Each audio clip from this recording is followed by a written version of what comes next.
All right, everybody. Welcome back to another edition of your favorite movie podcast. That's right. We are Forced Perspective. This is episode 107. With the Oscars behind us officially, we can go and focus straight away on 2018.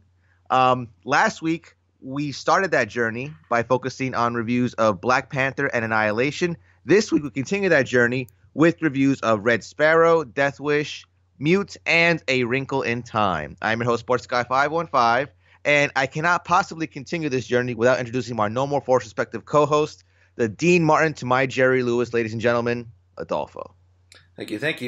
Dean Martin. I'll take Dean Martin. That's a good comparison. It's a good one, right? I'll take it. That's awesome, bro. That's awesome. All right, folks. Once again, welcome back to Forced Perspective. So it is time now to really focus on our 2018 releases. You know, we had a couple episodes back where it was more focused on 2017. We were focusing on the Oscars, on award season, but now we can officially focus 110% on 2018. But before that, Adolfo, it's been a week since 107. So how's your week been? My week's been okay. I've been working a lot, but I also managed to squeeze in some movies here and there. But pretty uneventful so far. How about yours? Same, pretty uneventful, but like I said, you know, kind of I'm in your boat. I'm catching up on all the recent stuff in theaters. Thank you, MoviePass, for allowing me that opportunity to do that. MoviePass has been paying the way. The only thing I paid for this week was when I went to see A Wrinkle in Time with my wife, and you know, I basically only paid for her half because you know my half was already paid for, and she, you know, you can't do two people on MoviePass, but that's it. So like, yeah, MoviePass continues to be a good service, even though some of the theaters are dropping out of it. But I know I'm not sure about you, but I know some of the theaters in Chicago, like some of the AMC theaters in like the actual metro area of Chicago, are not accepting it anymore. So far, the suburbs still are. There. Kind of stupid. Yeah. Oh, great. I mean, that sucks for the people, you know, that, you know, those are the closest theaters to them, the ones that they rely on. You know, but hopefully the major chains like AMC still continue to accept it because, you know, this has been paying off in dividends, especially, you know, when it comes to the show as well. I actually got to see the two big new releases this week. I saw Tomb Raider and I saw Love, Simon, which we will cover next week on episode 108 of Forced Perspective. But for now, you know, we kind of have to focus on the 2018 films that came out during the run-up to the Oscars that we really didn't have a chance to focus on. And we're going to start today with Red Sparrow. So Red Sparrow, directed by Francis Lawrence, who, if I'm not mistaken, also directed the last two Hunger Games films, or maybe the last three. I can't remember. I think he did all of them except the first one, if I'm not mistaken. Maybe you might be right. I think I forget who did the first one, but I think he did the last three. Then right, so the Catching last Fire three, and the two Mockingjay films. Yeah, I forget who did Right. the first one. I'm going to look it up real quick just because I'm curious. Yeah. Oh, well, anyway, while you do that real quick, I'm just going to go through the credits here. So Gary Ross. Directed by Francis Lawrence. Who was it? Gary Ross. Gary Ross. Okay. And I can't. That name sounds familiar. I think he's done other stuff too, but I can't remember what else he's been involved in. But anyway, so Red Sparrow, directed by Francis Lawrence, reunites the director with Jennifer Lawrence. So the movie stars Jennifer Lawrence, no relation, Joel Edgerton, Matthias Schoenaerts. Hopefully I butchered that guy's name just now, and if he's listening, I apologize. Charlotte Rampling, Mary Louise Parker, and Jeremy's Iron, as I like to call him now. If you know where Jeremy's Iron comes from, we can be friends. I don't, but I'm gonna assume it's a Simpsons reference. There you go. Jeremy's Iron. When it comes to you, when in doubt, it's a Simpsons reference. You're absolutely right on that one. And essentially, Red Sparrow has to deal with let's call her a former ballerina named Dominika Igorova. I hope I said the name right, who was played by Jennifer Lawrence, who unfortunately has a terrible accident performing on stage one day and has to retire her dancing career. So she's left with no job, a sick mother to look after, and pretty much an uncertain future. Her uncle Ivan, who's played by Matthias, I'm just going to say his first name because I can't pronounce his last name for anything, comes to her, who is already kind of a shady character. We kind of get that vibe just from the first time we see him. And he apparently works for the Russian government and tries to recruit his niece to maybe do some covert stuff for them. So, for example, the first thing he has her do, he wants her to get close, quote unquote, to a certain Russian politician. The idea is she wants her to steal his phone, plant a bug in it so that the government can track his calls and all that stuff. When things don't go quite as planned, she's given a choice. Either join the Sparrow espionage program, which is basically a spy program, right straight out of the Cold War, or be killed because there can be no witnesses to this mission. So, of course, Dominica takes on the mantle of the Sparrow, and she goes through some pretty horrifying training, if I do say so. But in the end, she's tasked with following this CIA agent who's played by Joel Edgerton, and the movie kind of takes off from there. It basically becomes this game of cat and mouse. At the same time, Dominica has her own doubts as to whether or not she wants to kind of be used as a pawn in somebody else's game. The first thing I want to say is I think, in my opinion, I don't know if you'll agree with me, this movie is saved by Jennifer Lawrence. I think her performance here was really, really good. I wouldn't say great. I mean, she's done better performances, in my opinion. But I think that the strength of the movie comes from how well she comes off in her character, her mannerisms. She got the accent down pretty good, even though I can kind of tell she kind of slipped in and out of it at certain points. I don't know if I agree with that one, but all right, go ahead. She's kind of, I'm admitting, though, she did slip out of it at a few points during the movie, but for the most part, she was pretty good. A few points. I don't know what you'll say about it, but overall, though, I think that she kind of brought a character to Dominica. She kind of made me empathize with her a little bit, and for that, I have to give her points. Everybody else, they were okay. Nothing eye-popping, nothing really, what's the word? I guess kind of jaw-dropping or nothing noteworthy, I should say. Even the plot is a kind of by-the-numbers spy plot. And I think the pacing isn't all that great. I don't think the kind of structure of the plot isn't that great either. And I say that because there's a big reveal at the end as to what happens. And it's supposed to be this big, oh my God moment. And it really had no effect on me because I don't think that the build up to it was laid out very well. And as a result, you get this big moment at the end, this kind of big reveal. And it's like, who cares? I really don't care.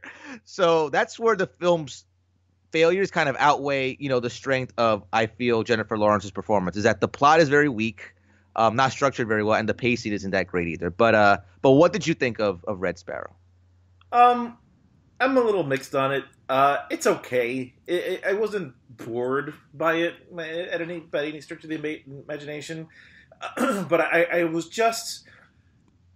It was just a very uneven film. I'm not as effusive about Jennifer Lawrence's accent work here as you are. I think she did a great acting job. She was very believable, and she's a very good actress. But the accent, man, that accent slipped a lot for me. Yeah. And I just didn't buy it. It was. I don't know. It felt like it was trying to be like this sexy spy thriller, but also trying to be something along the lines of like Ticker Taylor Soldier Spy or Spy Who Came in from the Cold, like very intellectual. But it kind of fails at both of them. What does save the film is some of the performances. That Jennifer Lawrence was good. I thought Jeremy Irons was solid because but I'm more of a. But I mean, Jeremy Irons is rarely gives a poor performance. I thought the Charlotte Rampling, who was the head teacher at Whore School, which I'm not making a joke. That's actually what they call it in the movie. They call it Whore School. Was actually quite excellent. I kind of wish we would have spent more time there because that to me is the real interesting part of the movie. It's not the stuff that happens after it, but you only get like 15 to 20 minutes there, and then the rest of the movie she's off on her adventure. But like really, the more interesting aspect is this school that they go to learn all these spy techniques and acts of seduction and everything. That to me is where the movie kind of should have stayed, just because it was more interesting than what we got after that. It wasn't because after that point, I think the movie falls apart. The Joel Edgerton character, who's like the CIA agent, undercover. a little boring. Like nothing really there to make me. Yeah, he was all right. I mean, I like Joel Edgerton. And you know what? And I don't mean to cut you off, but the thing also I pointed out as well when I did my written review for this is that I don't know about you, but Lawrence and Edgerton together, they really had no chemistry. Yeah, they're supposed to be like this, we're supposed to be feeling, it's like a sexy feeling, like, they're getting together and all that. And they really had no chemistry. I wasn't feeling any of it. And when the movie kind of hinges on that in certain points, that's where it starts to really fall apart because their chemistry was way off for me.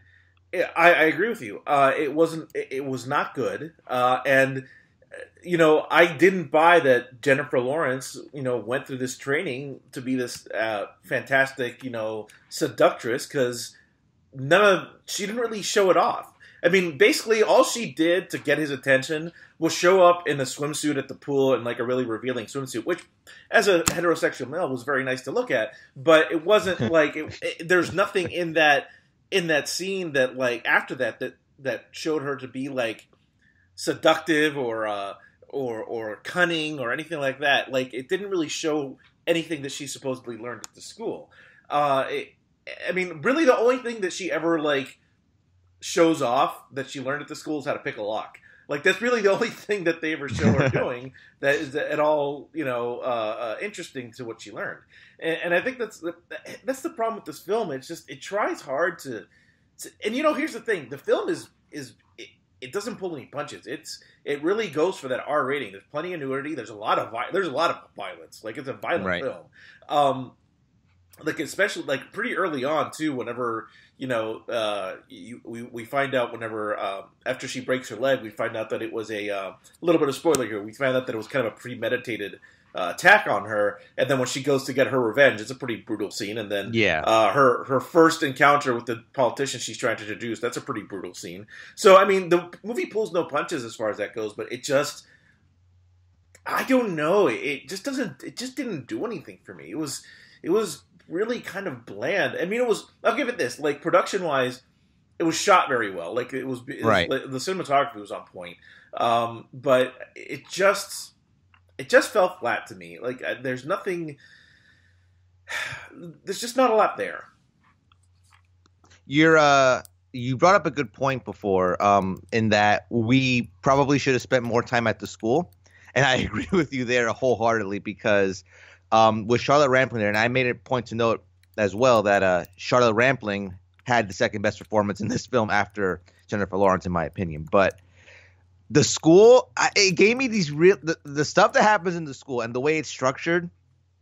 I feel like it gave me Full Metal Jacket vibes, and it was making me like feel good because it's that stuff that engages me as an audience member, as a viewer. It engages me more into the story, and the fact that it felt like we were just there for a cup of coffee and then we were off to the races. It was like, we really should have spent more time there. You're absolutely right. And then it's after, the training at the school. And that's where like the plot starts to really show off its unevenness. And the other thing too, is that I'll give it credit. It does try to make us, pay attention, quote unquote, because it leaves a lot of clues as to the ending or what's going to happen at the end throughout the film. So, in that sense, it merits a second watch, but at the same time, just the structure, like I was saying, of the plot kind of makes it hard to be able to, get your brain to focus on stuff like that. And then, of course, the two leads having really awful chemistry together. Yeah, they don't work at all.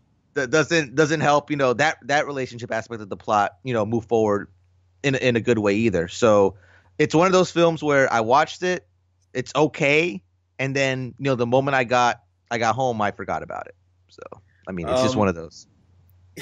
I will say this. The guy who played her Uncle Ivan, which every time I say that, I think of Nikita Koloff in the NWA. Uncle Ivan. Anyway, nice. He actually, I wonder if he was cast because he kind of looks like Putin a little bit. Did you notice that? He looks a little bit like Putin, doesn't he? Well, he was like a younger Russian. Putin. The Putin thing, you kind of just blew my mind there a little bit. He looks like a younger Putin, maybe a little more better looking and younger Putin, but like he has right. a resemblance to him, and which I thought was like, I wonder if that's why he was cast because he does kind of look like him.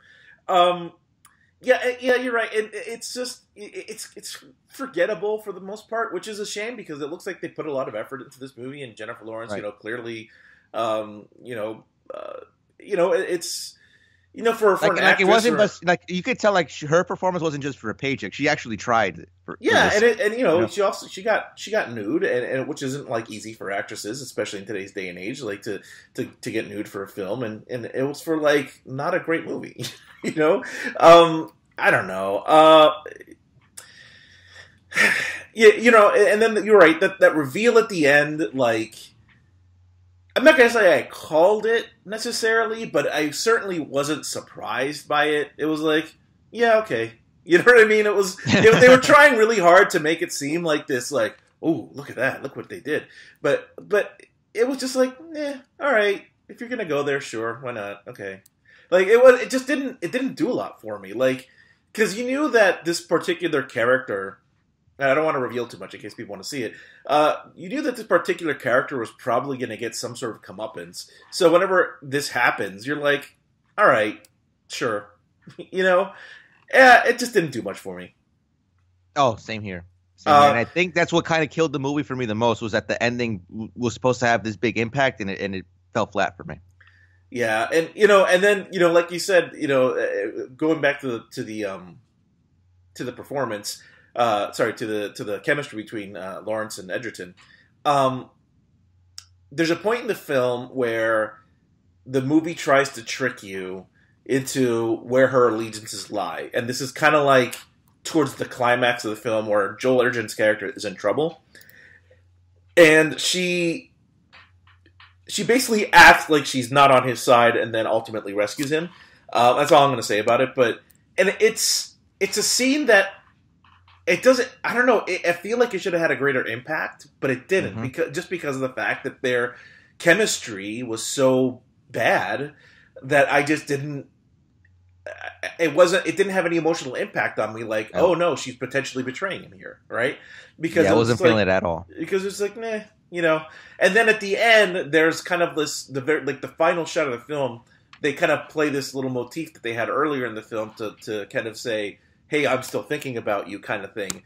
And again, because I had no emotional investment in their relationship, I just didn't care. I was like, okay, that's fine, I guess. Like, I don't know. It's funny because both Edgerton and Lawrence are good actors, but together, nothing, man. There's no spark there. Nope. And I will say something else about that scene, though. Like, I cared more about what was actually happening to Edgerton during that scene than actually the big rescue, at the end of that, because man, like that, talk about squeamish. I'm a very squeamish person when it comes to stuff like that. And what was happening to him, I was just like, I had to look away a couple times. Bro. Yeah, it's a rough watch. Yeah, it's a rough watch. Rough watch. I mean, like I said, there are moments in this film that are pretty hardcore, violent moments. That was one of them. I'm trying to think of the other one that was pretty rough. I don't know. That one does come to mind. That one was pretty hard to watch. Actually, the point where that, I guess you call him like assassin. When you first see him, when he shows up to kill the politician that Jennifer Lawrence is trying to seduce, that scene was pretty intense too. Right. Yeah, definitely. So yeah, I mean, a movie tries hard. It's definitely. Yeah, I'll give it credit for trying. Yeah, absolutely. It's definitely like.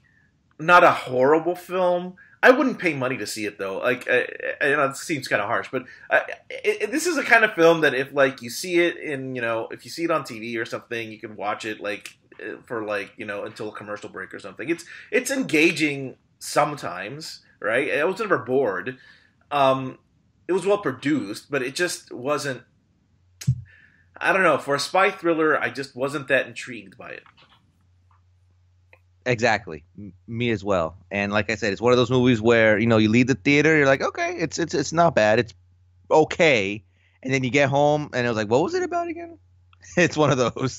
So yeah. So like Adolfo said, it's one of those like if it's on TV or Netflix, it wouldn't hurt to spend a couple hours watching it. But yeah, I wouldn't pay money to see this if it's still in theaters. So yeah, I mean it still is in theaters. It just. But yeah, there's no hurry to see this one. It's not great. Right. So that's Red Sparrow. Moving on, I'm gonna kind of take the reins on this because you have not seen Death Wish, I right, have Bill? not, and I don't really think I want to. But your boy the Bear Jew directs this, so I figured I figured that would spark some interest for you. Yeah, but yeah. You get that for killing Jews? Bravery. I love that scene, bro.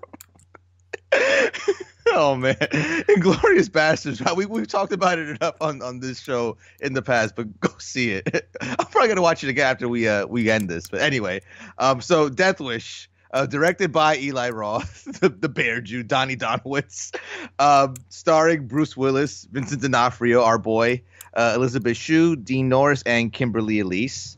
So yeah, who asked for a Death Wish remake? I know I haven't. I'm sure you haven't. But have you seen the original? I've seen the original. It's been a long time since I've seen the original, but I have seen the original.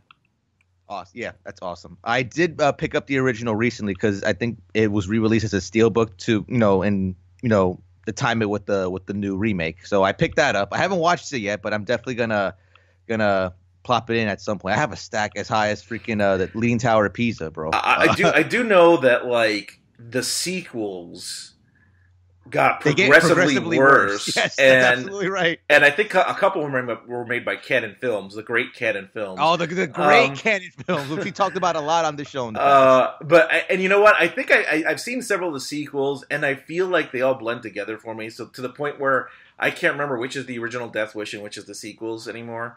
I just remember Charles Bronson blowing people away. I know that Bill from Bill and Ted is like in the second one or the third one or something. I can't remember. Well, I haven't seen the sequels. I've only seen the first one. It's the first one is one of those movies that really is a time capsule in New York, and I love movies like Taxi Driver. To me, it fits that bill as well, and a few other movies. Just a quick story. I love that my mom shared the story with me where she said to me, because I took her to see Death Wish because she remembers the original. So when I saw it, I took her to a matinee, and she remembers seeing this for the first time with my grandfather. My grandfather was one of those old school tough guys who loved like Charles Bronson and Clint Eastwood and all those like macho guys. So he Death Wish was one of his favorite movies, and she remembers watching it with my grandfather for the first time. And she was just like traumatized by it, especially the rape scene in that movie at the beginning. Mm-hmm. It was just one of those movies that like she saw it and then she like never wanted to see it again. But that part always like lingered with her, and she was a little girl at the time. And so when this one came out, like she told me, it's like it hopefully that scene, if that happens, I'm gonna have to like look away. Like, well, it's fine. I mean, I understand. But she, in the end, she still liked the original. She liked the story. She liked the action and all that. So she remembers it more fondly. In retrospect. But it's just that one scene that like she hates watching that scene. But spoiler alert, they kind of go in a different direction here. So let me just start off with the plot. So Dr. Paul Kersey, not just Paul Kersey, Dr. Paul Kersey, played by Bruce Willis. So he's an ER surgeon in Chicago. Lives a happy, comfortable life in the suburbs, with his wife Lucy, played by Elizabeth Shue, who's getting the payday here, and his daughter Jordan, played by Camila Monroe. Moreau, not Monroe. I'm sorry. After a family lunch outing that included Paul's brother Frank, played by Vincent D'Onofrio, who's the alphas of alpha here. Their valet driver snaps a photo of Paul's address that's saved in the car's GPS. And later that night, after Paul is called to the hospital to cover a shift, 3 thugs break into the house, and after attempting to fight back the invaders, unfortunately, Lucy is shot dead and Jordan is severely beaten, ending up in a coma. Both women arrive in the ER, where Paul's made aware of the situation, and the cops try to find the perpetrators. They go through, I think the film passes 6 months after the first incident, and they still have no lead. So, of course, Paul decides to take the law into his own hands. I think the first Death Wish was pretty infamous, and it divided a lot of critics at the time because people like, I think it was Vincent Canby, the New York Times, felt that it was advocating vigilantism. It totally And is. But all right. it's but that's neither here nor there, right? But and it is funny because the author of the original novel Death Wish that the film was based on, said, oh, that what they did with the movie, it's not what I wanted, it's not, the message they were portraying is not what my message in the book was saying. So he wrote the novel, the sequel novel Death Sentence, as a response to how the Death Wish movie was portrayed. And did you see Death Sentence with Kevin Bacon, bro? Did you ever see that? I did not. Is that? Did they actually make that to a movie? They made that movie, I think, 2007. They made Death Sentence with our boy Kevin Bacon. So, No, I never but saw it. it's unrelated to the Death Wish franchise. It's just its own movie. So it's one of those like weird kind of anomalies. But I haven't seen it either. But now I forgot that they made that movie. So I'm gonna try to track it down. Maybe it's on Netflix. I don't know. But I'm gonna see if I could catch it sometime. But anyway, the thing about this movie is that, listen, if you want to tell a straight revenge story, that's fine.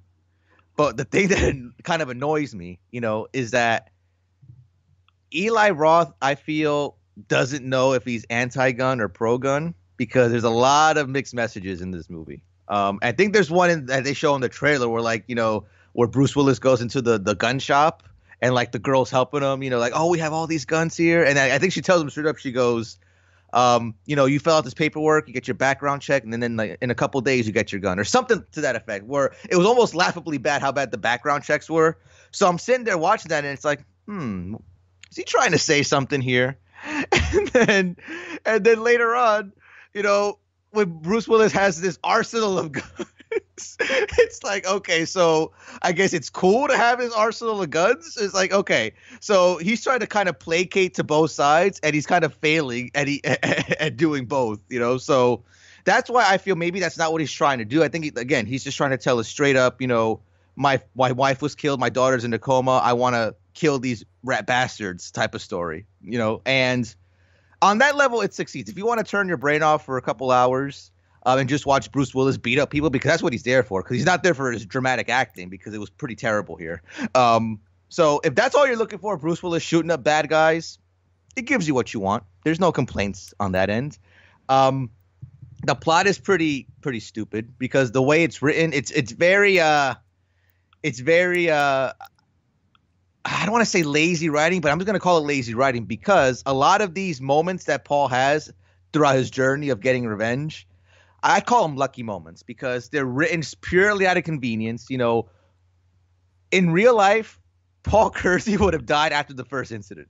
That's just how inept and inexperienced they portray him, which is kind of true. Like, they even tell you that, he's never handled a gun in his life. So you're going to get that from a character. You're going to get like the kind of flimsy use of the gun and all that stuff. But he's up against already, hardened criminals. He should have died on the first one already if he was that inexperienced. But he survives through lucky moments. A bowling ball later on saves his life, which is a properly placed bowling ball, because if it was placed anywhere else, he would have got shot in that moment. But properly placed bowling ball saves his life, and he gets to continue on in his journey.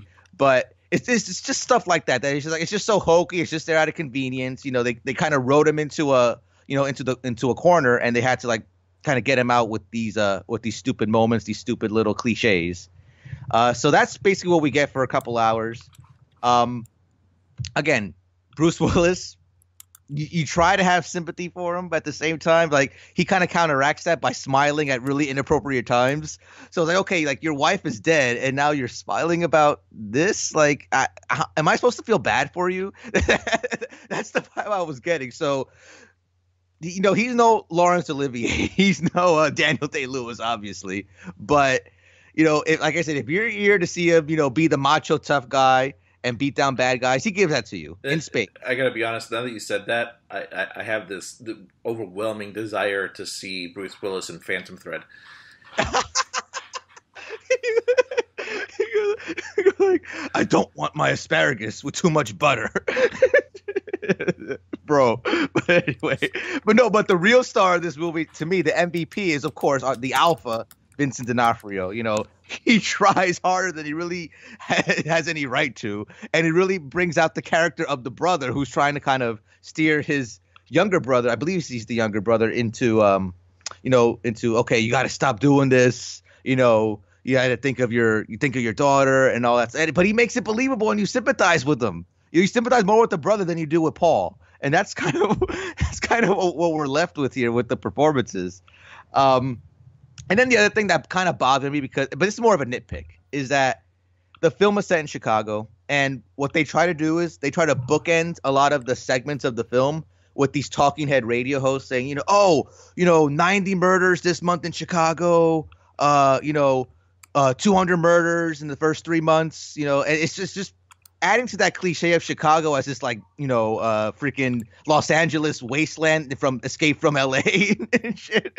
And it kind of bugged me because which by the way, such an easy target. Yeah, as a resident of the city, like I live in the suburbs now, but but I still go to work in the city.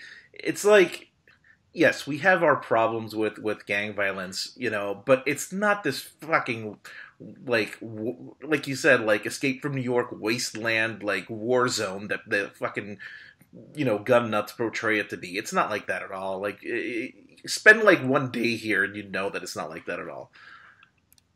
Exactly. Like, quite frankly, I said this in my written review. Quite frankly, you could have set this in New York, LA, Detroit, Boston, Baltimore, Philly.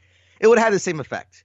Just setting the film in Chicago came across a little cheap, in my opinion. It's a little too easy of a target. But like I said, nevertheless, the type of crowd this film caters to doesn't care about politics, plot holes, bad acting, tone deaf settings. They're there to see Bruce Willis be Bruce Willis. It's one of those films, like I said, where if you can manage to turn off your brain for a couple hours, it's a pretty decent popcorn flick. And as far as I'm concerned, that's pretty much all it's trying to be. So if you're willing to overlook all the stuff I just said and just want to see it, if you're in just for an action-packed and bloody evening, I mean, it's worth it. I wouldn't pay money for it like Red Sparrow, catch it on Netflix and have a good time. But,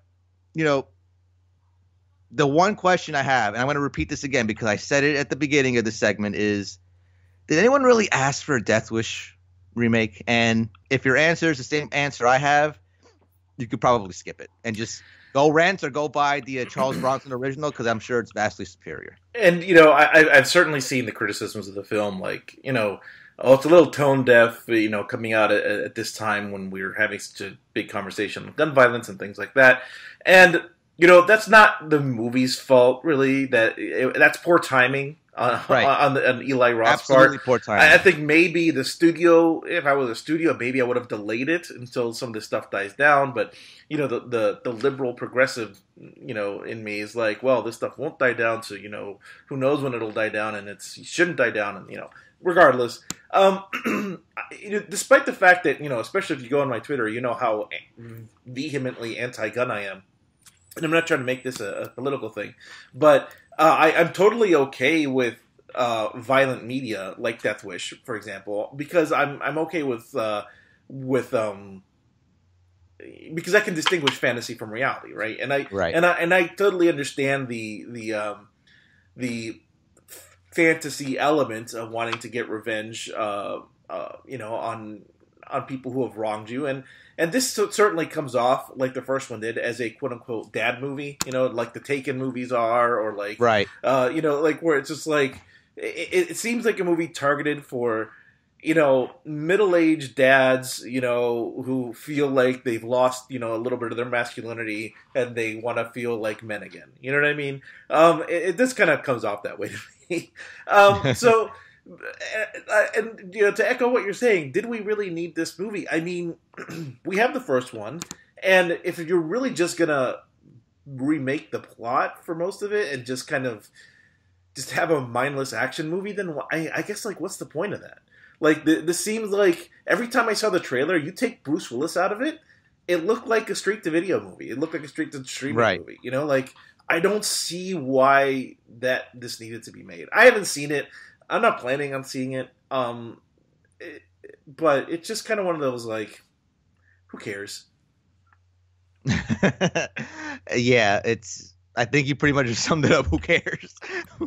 So we had a couple movies already where our ultimate review is who cares. So that's pretty bad. But yeah, that's Death Wish. Like I said, if this is your type of avenue when it comes to movies, by all means check it out. Probably wait till it hits Netflix before you do so. But you know, nothing wrong with killing 2 hours watching Bruce Willis be Bruce Willis. So, um, with that, we're gonna move on to. I'm gonna give you the floor for the next one because I haven't seen this. I believe it's a straight to Netflix film called Mute. But I've heard a couple things about it. But I want to definitely get your take. Okay, so Mute is a 2018 Netflix release, a straight to Netflix release. So you can watch if you have a Netflix subscription, you can watch it now.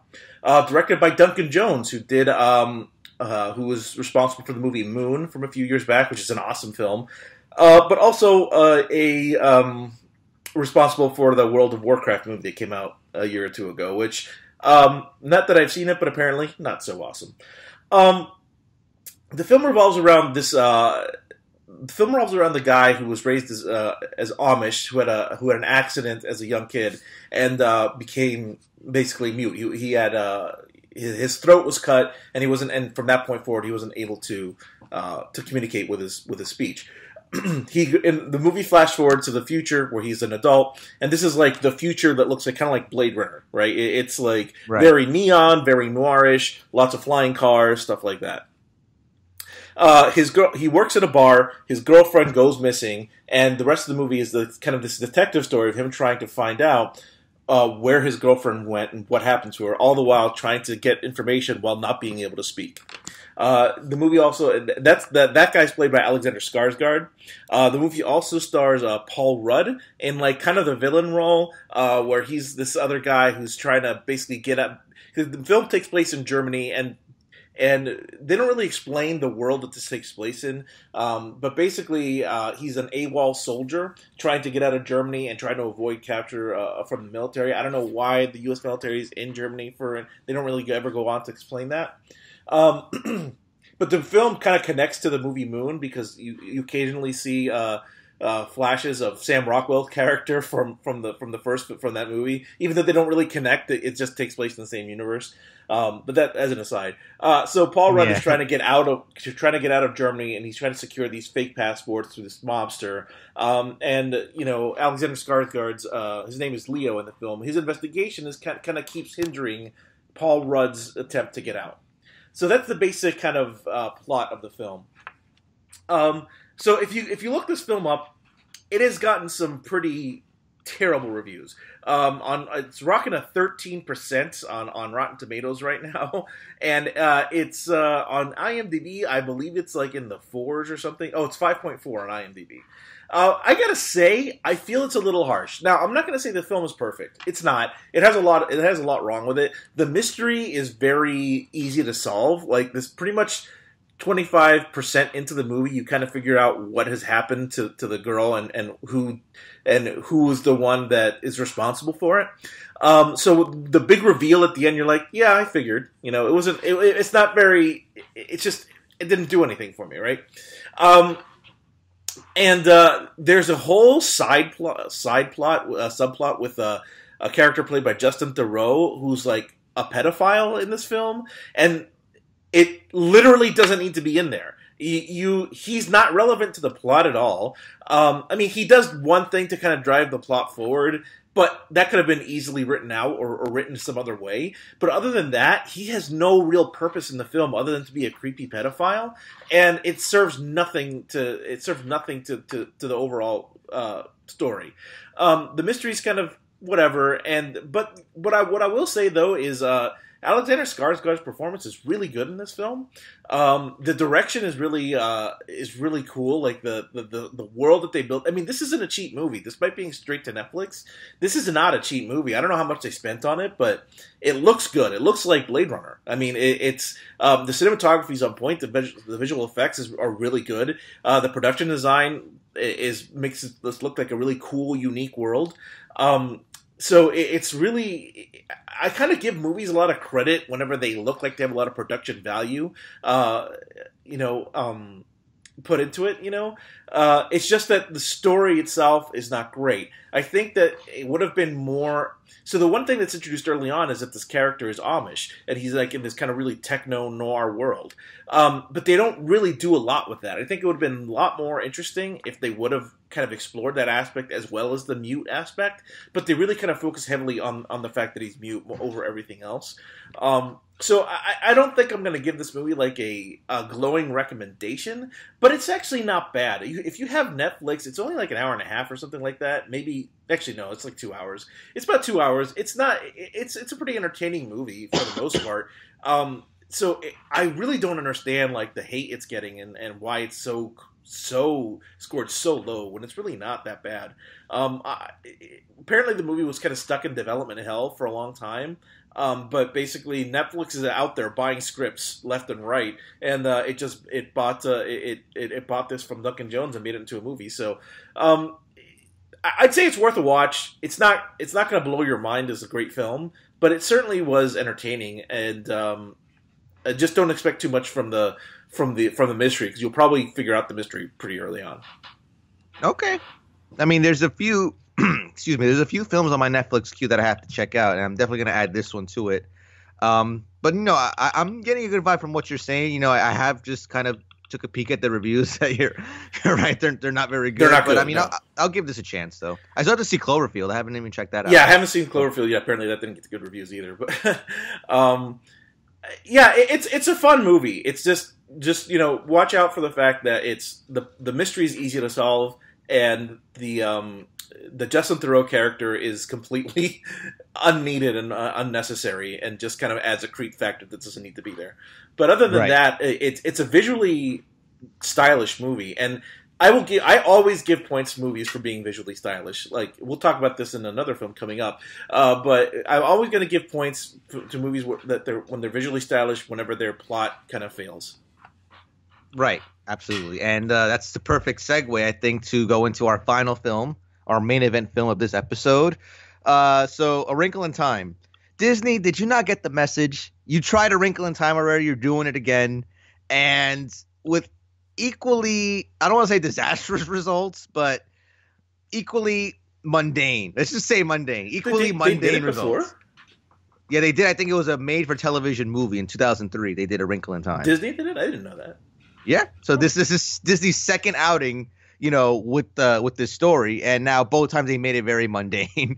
But I'll give you the floor to start, Adolfo. Tell us a little bit about A Wrinkle in Time.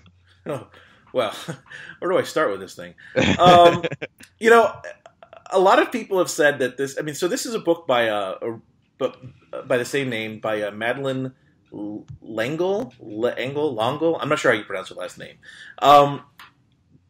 And a lot of it's kind of like a young adult book that a lot of people read whenever they were in high school or middle school. I never read it. It was never a book that was assigned to me. It was never a book that I sought out. So I came into this film fresh. So when we go into this review, please keep in mind that this is not it wasn't like the book and I'm mad, because I've never read the book. So that has no bearing on my review. But from what I've read about this book, is that a lot of people called this book unfilmable. And after watching this movie, I can see why they said that. Yeah, 100%.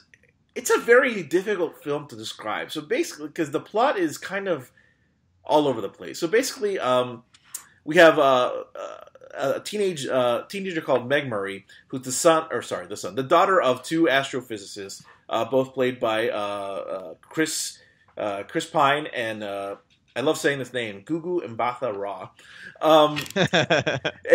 And one day her dad disappears. Her dad, who was looking into this kind of science fiction-y kind of way to teleport across time and space, he disappears into nowhere, and it's been 4 years since anybody last saw him. She has a little brother named Charles Wallace, who's purportedly a genius, but really really weird and awkward. And then one day, I don't know how to explain this movie.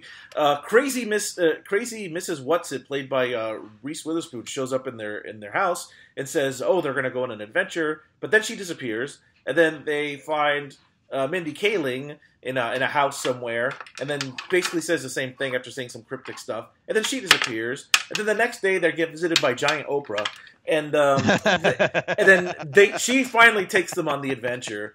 And basically the whole thing is that Chris Pine's character did figure out how to travel through time and space through his mind, and he's lost in the universe somewhere. And giant Oprah and Mindy Kaling and Reese Witherspoon are there to help Meg find find him. So they basically teleport her across the universe to different planets. They meet Zach Galifianakis at some point for some reason.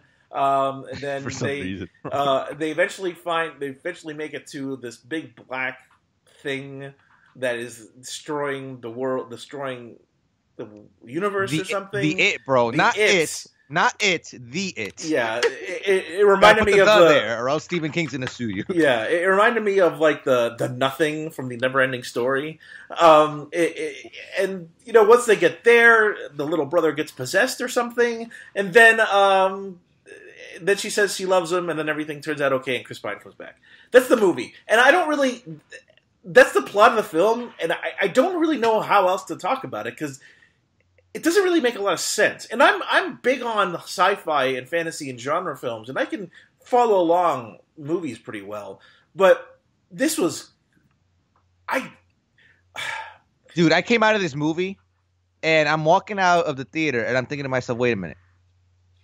What the hell was this movie about? Because I couldn't remember. Like, it was just so confusing. Yeah, all of it. It's really not very. And I'm assuming if you read the book, it makes more sense. I was listening to another podcast, and I heard someone describe it as this is like Annihilation for kids, which is a kind of that's a little unfair. No, I think it kind of works though. Like I'm not saying it as like a knock against Annihilation or this film, but I think it kind of works in the sense that like here's these people going into this unknown thing where the rules are way different than what they're used to. But where Annihilation succeeds, this movie fails. The thing with this film is that it's very visually interesting, right? Like, so I was saying, like, I give people, I give movies a lot of points for being visually interesting because film is a visual medium, right? And I really wanted to like this film because it was directed by Ava DuVernay. She's a black filmmaker. She's a woman, and in charge of a multi-million-dollar potentially franchise for a major studio. I wanted this movie to succeed, and I wanted it to be good. And despite that, I just came out disappointed. It wasn't. I didn't hate the film. I was engaged for the most part, but the good elements just didn't add up to a good film. Like the visuals were good, except in moments where they really weren't. There's a point where the three characters, like Reese Witherspoon transforms into this dragon. I was gonna bring up the dragon too, bro. And they like ride on its back, and I'm like, this is some fake looking shit. It's terrible. It looks horrible. Terrible. Like there's some other stuff that looks great, but that looks really bad. I was gonna bring up the dragon, bro. You beat me to it. I don't know, but for the most part, the visuals, like the conceptualization looks good, but some of the execution is not great. I think the main character, played by Storm, what's her name? Storm Reed. She does a pretty fine job as a child actor. She's pretty good. Her little brother, however, and I'm trying to George Wallace or whatever his name is. I'm trying to figure out what his name is. Charles Wallace. Charles Wallace. No, the actor's name is Derek McCabe. Now look. This kid is 9 years old. He was probably 8 when he filmed the movie. It's, child actors are very rarely good. And I don't mean that as a shot, but it's just that, when you're a kid, you either have natural ability or you have to work on that talent and be good at it. And there are people like Daniel Radcliffe, for example. If you watch those first Harry Potter movies, he's not great. He's kind of awful. But as they go on, and when you watch him now, he's a pretty good actor. Because when he was a kid, he had no training, and then as he went through the films, he had training, and he became a good actor, right? Whereas people like, I'm trying to think of a good child actor. Whatever you might think of him as a person, you look at Macaulay Culkin and like something like Home Alone, he had a natural charisma, right? Like he was not, you wouldn't necessarily say he was a great actor, but he was engaging as an on-screen character, and he was fun to watch. I'm not saying he was Olivier in that movie, but he gave a good child performance in that film. Whereas this kid, there's, like I said, there's a point in the climax where he gets possessed and becomes evil. Yeah. And he has to deliver these monologues, and that is a lot to ask for a kid. And you can tell it's a lot to ask because as he's going, crazy, it's like, oh boy, this is hard to watch. But sidebar, how great was it to see Michael Pena, bro? That guy is Michael awesome. Pena part, that was one of the few really cool parts of the movie. I actually like. And did you see David Oyelowo, bro, with the cameo? Wait, that was awesome too. Wait, who was he? He was the It. Remember, he was the true diabolical form of Red, of Michael Pena. Remember, he turned into that thing. I forgot I don't really know how to describe it, but he turned into that thing, and supposedly that was David Oyelowo. So, which was awesome. That. Okay, yeah, interesting. With the cameo, and I was like, oh, Ava is directing. That makes sense. So but the Michael Pena thing was actually legitimately creepy. That was a cool sequence. I liked that sequence. That was actually cool. And when they're in that big white room and stuff, that was cool. But then it kind of, and not to cut you off again, but it kind of, you're gonna laugh, bro. Let's make Michael Pena fucking Pennywise, bro. After that performance, maybe he's the real Pennywise for this generation. Yeah, he was good. Yeah. He was really good in that scene. And then, of course, then the Charles Wallace stuff started happening, and you're like, oh, okay. But you know what? He was all right up until they had him deliver those monologues, and that's when you saw like his flaws as an actor. And again, he is 9 years old. He's a kid. So I don't want to seem like I'm bashing a kid, right? But don't give a little kid that has no, I'm looking at his filmography. He's had like one or two other movies that has very limited acting experience, especially at that age. That kind of dialogue and make him do that kind of performance, it's not going to work.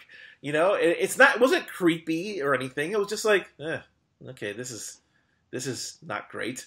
I don't want to bash the movie completely. There were moments that worked for me. Like, as a father, like, the reunion with Chris Pine did work for me. I'm not going to lie. I didn't get misty-eyed or anything, but I was like, I definitely got that, like, oh, I want to go home and hug my daughter kind of feels from it. That did kind of work on a kind of manipulative level, right? Chris Pine was really good in the few moments we saw him in. And like I said, Storm Reid was good. Like, the three, like, main ladies, like, Oprah was fine, except for the fact that she was giant the whole time, and I don't really understand why. Oprah's Oprah, so Oprah's Oprah. Like she's got her charm, right?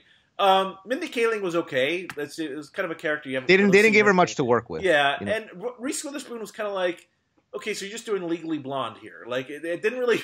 Like I just feel like that's what she was doing, right? It wasn't. I mean, she's a fine actress, but I just felt like that's what she was doing. So she's like, I'm just going to be Legally Blonde in like a weird wig, I don't know. It's very, like I wonder what people who read the book feel about this film and I wonder how true it was to the source material because I know the book is beloved, right? So right. I gotta wonder if like the book like does a lot more with what they're given because in a book when you read a book, especially sci-fi or fantasy, the author can take time to explain things to you, right? Because it's a book, and like you don't have to have characters explain to you. You can have the author kind of sit there and say, "This is what this is how it works," blah blah blah blah blah. But in a movie, you have to have the characters explain stuff to you, and every time they stopped to explain something, the movie just stopped dead in its tracks, and it was just like, oh, this is so clumsy. Yeah, there's a lot of those moments in this movie.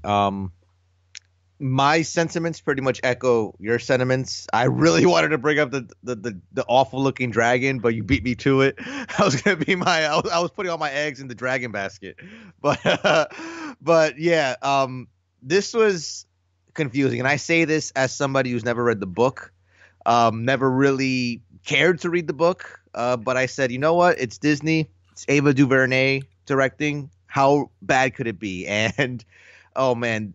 Talk about the cure for insomnia. Halfway through this movie, like right as they got to the beach on Camerats or whatever that place was, that planet, whatever you want to call it, and they found Michael Pena, bro.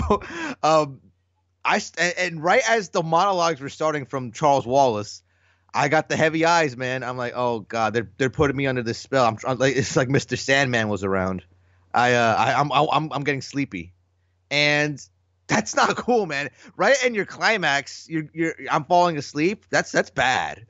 So I mean, and I don't even know, like, did maybe I fell asleep for like a split second or maybe like a minute or two, but you know, that ending, man, it's just, yeah, it tied everything up, but at the same time, I was like, I'm just confused as how they got to this point still in the first place.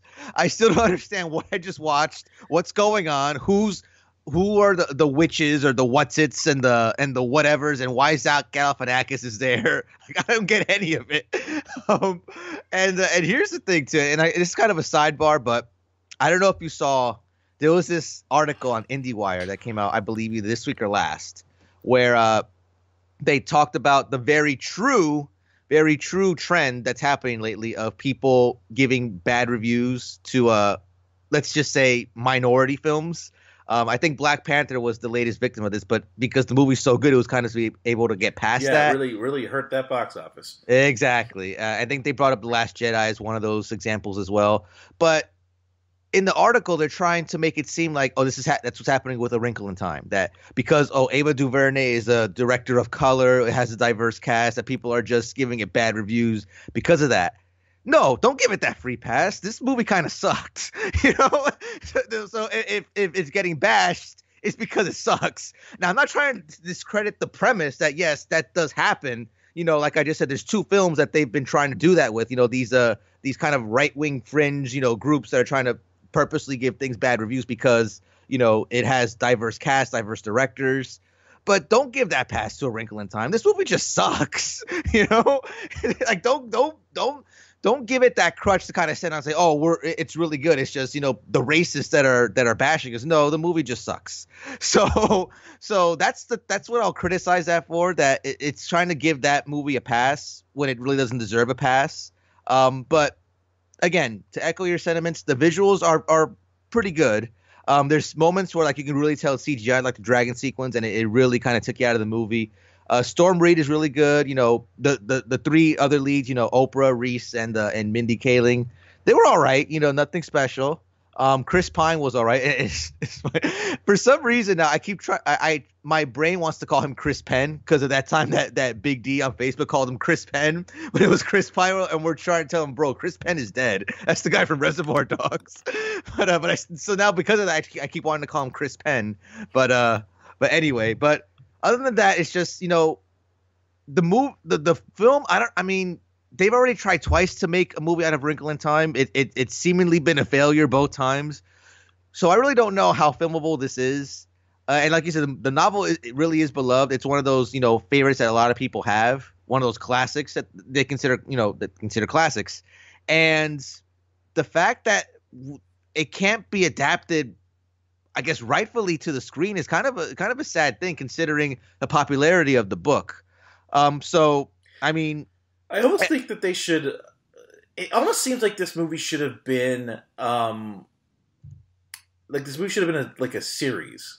Like it feels like they tried to smack a lot into this film. Maybe the reason it's unfilmable is because it's like too much to handle in one movie. You know. Like right. Maybe it should have been like a mini series or like a season of TV or something. You know, I think that may be a better use of the IP, right? Because it just, yeah. And I still don't quite understand how the hell they traveled. Like it's in their mind, like, and it like love is the secret like thing. Like, come on. But listen, this is meant for kids. Let's just keep that in mind. So if you have little ones that like shiny objects and, you know, all these you know, this spectrum of colors, they'll be entertained for a couple hours. But you as the parent, Adolfo will be sitting there like, huh? Yeah, I mean, it's pretty to look at. It's pretty to look at. So the kids will have a good time, even though if you ask them what it was about, they probably couldn't tell you. You know, they'll just say, "Oh, the dragon," or you know, and then they'll be wowed by that, and that'll be the end of it. But they won't be able to appreciate the awesomeness of Michael Pena. But other than that, it's pretty skippable. I'd say it's damn well skippable. I mean, if you're really interested, if you're a fan of the book, maybe wait for Netflix, maybe wait for the Blu-ray, but you know, just the word of mouth on its own, it probably tells you enough about it. Yeah, and it's dropping hardcore in the box office. It's in its second week, it only made 16 million. It dropped to number 4 In its opening weekend, it still couldn't even make number one. It was Black Panther. It was bro. beat by Black Panther, and it was beat by Black Panther again this weekend. Black Panther 5-peating at number one. So that movie's a chart, and I mean, at least like Disney can be like, well, our one movie isn't doing well, but at least it's because of the other movies doing so good. So isn't that sad, bro? Like Disney's competing with itself. I know. Is that some shit? Yeah, I think that Wrinkle in Time is. I don't know if it's going to be John Carter bomb worthy, but it's going down. It's not. Going well. Bro, I said on the show I went to see John Carter in the theater. So did I. And I was equally as confused about that movie as I was about this one. Now looking back. And does he travel to like Mars through his mind too somehow? I don't think I remember that happening. Like I forgot about the movie the moment I stepped out of my seat. So yeah, yeah. But yeah, Black Panther I think is. I mean, it's 5 weeks at number one. I think you know what I bet it'll stay there until Ready Player One comes out. Is it next weekend? I think it's the one, the next one or the one after. Yeah, I think it's next weekend is when it comes out. I think that is what will finally put Black Panther at number two. Well, you know what's also well you mean the weekend of the 23rd, which is this upcoming weekend. That's Pacific Rim, and I forgot that movie was coming out, bro. Yeah, but Pacific Rim didn't do great the first time though. Like, so I wonder if it'll do well the second time. Like, I'm surprised they gave it a sequel because it did make money, but it didn't make like the kind of money that studios wanted to make, right? So I'm actually a little surprised that they made it. They made the sequel. I mean, it looks fun. It looks fun as hell. I'm gonna watch it. I mean, giant robots beating up monsters. That's right. Why the hell not? But yeah, boy, Johnny Boyega, and at least they brought Guillermo back as a producer, but he's not directing it, so I'm questioning it already. If that is if that's coming out the same weekend as Ready Player One, then my prediction for that weekend will be Ready Player One number one, Black Panther slips to number two, and then Pacific Rim gets number three. That's my prediction. Let's see. Ready Player One is March 29th, so not this upcoming weekend, but the following one. Then I don't think Pacific Rim will top Black Panther if it comes out next weekend. Oh, so it's going to 6-peat then. Yeah, I think it'll 6-peat. Because Tomb Raider didn't do it, and Tomb Raider had a decent shot, and it didn't do it. I mean, it was only $4 million behind Black Panther. Like, right. Tomb Raider made 23, Black Panther made 27 this weekend. So that had a decent shot at beating it, and it didn't. So I don't think Pacific Rim will. And I might be wrong, but I just don't think it will. Speaking of Black Panther, real quick, and this is kind of a sidebar to promote this week's Planet Jobbers because I brought this up during the show. So there was a point on Raw when Sheamus was trying to escape. I forgot who was in the ring. I can't remember now. But then Titus O'Neil and Apollo Crews came out, and they were like kind of backing him back into the ring. And Sheamus did the Wakanda Forever sign to them to try to get him to stop. I'm surprised nobody caught that. Finally, I saw somebody posted on Twitter, I think yesterday, that they caught that. But I saw Sheamus do the Wakanda sign to Titus and Apollo. I was like, well, that's very racial, but it was very heelish, and I loved it, bro. But that was awesome. That's kind of funny. That was awesome. But anyway, but real quick before we get out of here, because we're just talking about Black Panther and Marvel, we got that the new Avengers trailer a couple days ago. Awesome, man. Just I'm pumped for this. I'm pumped for this more than Solo, to be honest with you. I got a trailer for Solo again. That's not saying a lot. Come on, man.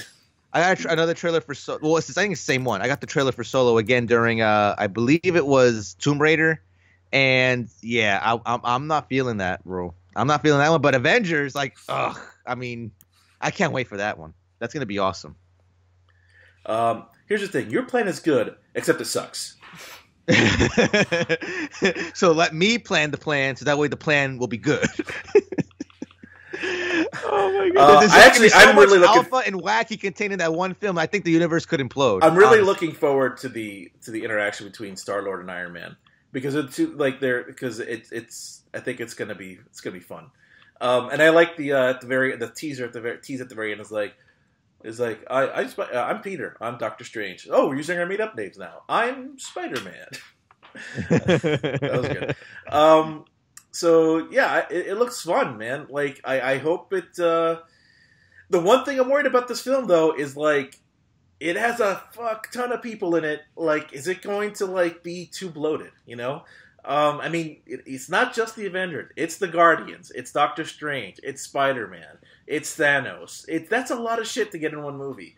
To me, there's no way the movie ends with him collecting all the Infinity Stones. Plus, you know, I feel like it has to spill over into a second movie. I don't know. We'll see. It looks rad as hell. I'm pretty pumped for it. And one thing I've noticed, none of the trailers you have yet to see Hawkeye. So to me, I think every time I see that trailer and I don't see Hawkeye, I just think to myself, oh, he did.